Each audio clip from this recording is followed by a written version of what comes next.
Hey everybody, thanks for joining me for another video here. I'm going to be talking about Elden Ring this time. It's a game I've been playing. I know I make this channel for somewhat for gamers, gaming content and technology based. So, if you are a gamer like me, I'm sure you might have been playing Elden Ring. This Forbes article I'm going to be covering talks about how Elden Ring has, without question, the best open world gaming in history. So, yes, obviously, gonna be talking up the game, in so many words, right? And basically, I'll say after why I myself also love the game. So, yeah, let's get into it. So as I continue my adventures through Elden Ring, I am growing more powerful, but so are the enemies who seem determined to two-shot my poor mage wherever she goes. Fortunately, I have made a new friend called Black Knife Tish, whose favorite hobby is soloing bosses while I sit there watching, so overall, things are going well. I certainly agree with the assessment both that Elden Ring is a likely shoo-in for Game of the Year 2022, regardless of what we see or don't see from Starfield or God of War Ragnarok. I also agree it's probably one of the best games of the last few years. But I will go one level beyond that to say without question this is easily the best open world video game map I've ever seen, and it's not particularly close. Yes, part of that is the mystery and exploration and lack of clear waypoints, but I'm not talking about that aspect. I just mean in terms of actual design.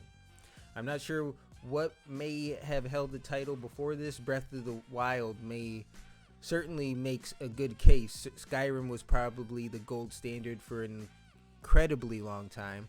A game like Assassin's Creed Valhalla is certainly going to win the Scale Award. Now, I have played both Breath of the Wild and Skyrim, but I'm not familiar with Valhalla. I've played very few Assassin's Creed games, if any, just like touched them,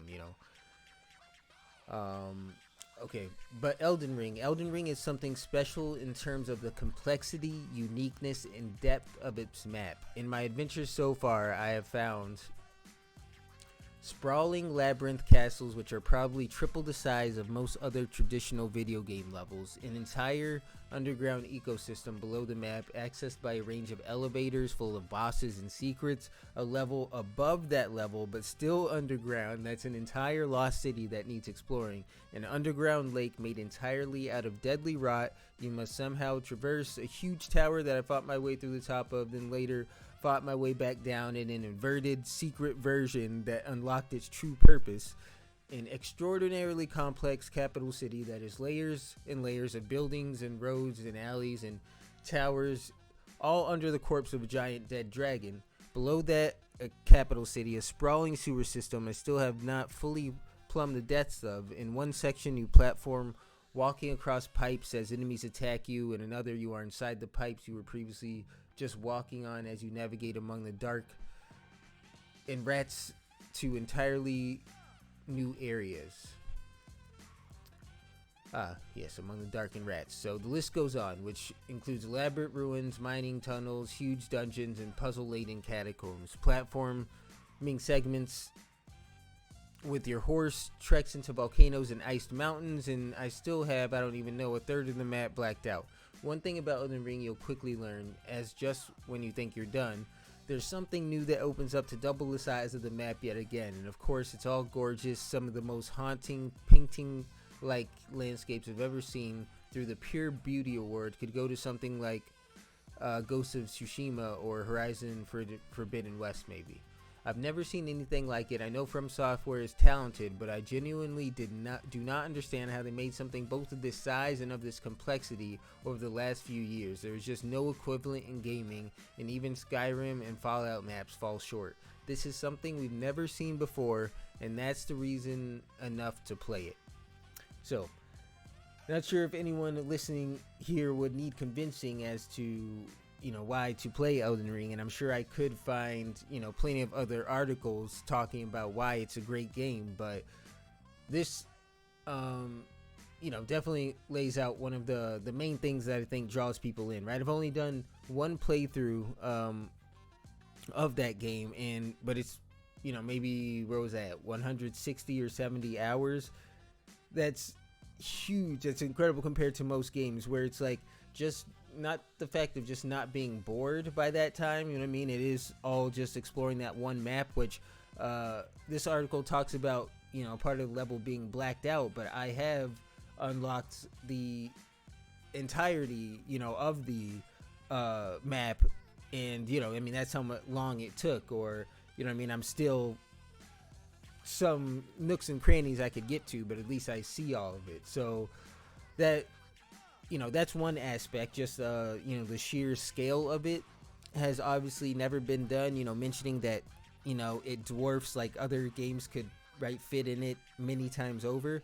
But to me, it's like the role play aspect of it. On top of that, it's the best RPG game I played, period. Your character progressing, it feels good. Every little level notch you hit, it's that little bit up that you really can't feel, I guess, each click at a time. But overall, when you see by the end, my character is maybe level 100 and I'm forgetting now, maybe 130 or so. I forget how the scaling, I haven't turned the game on in a bit.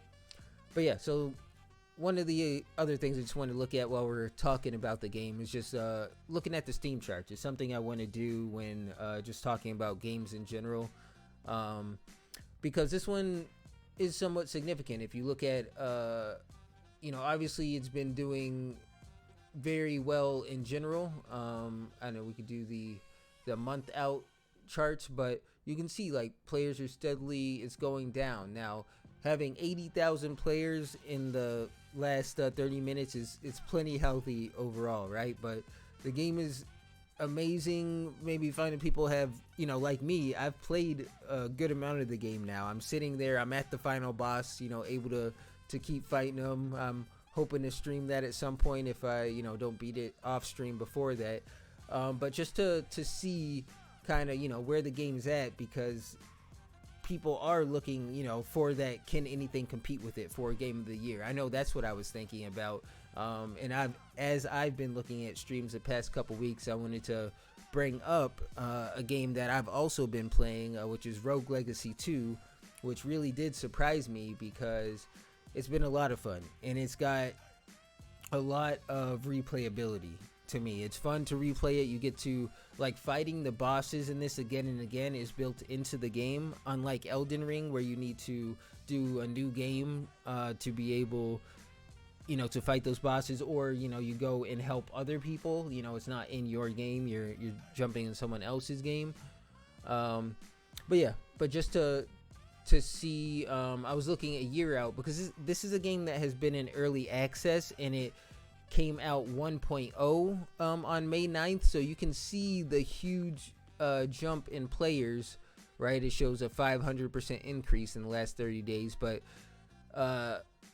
that's still just because it finally is the polished version, the 1.0 that comes out. A lot of games like Elden Ring didn't even have that, right? It fully released, this is the finished version of the game you get. But a lot more often the trend in gaming, even the past 10 years, has been this early access route that Rogue Legacy 2 went. You're able to give it to the players, get feedback about what they like and don't like, and I know they tweaked a lot of the numbers with how much damage things do. They were able to play around a lot with that. So yeah, I just wanted to make this video real quick, mostly to talk about Elden Ring, and that's that article that I showed at the beginning, just talking about how good of a game Elden Ring is, and its vastness, its map, and just to see if that's the main reason maybe why other people like the game. I was talking about I like that, but also the RPG elements I think are some of the best out there. I feel like the combat is not where it shines the most. The multiplayer is not where it shines the most.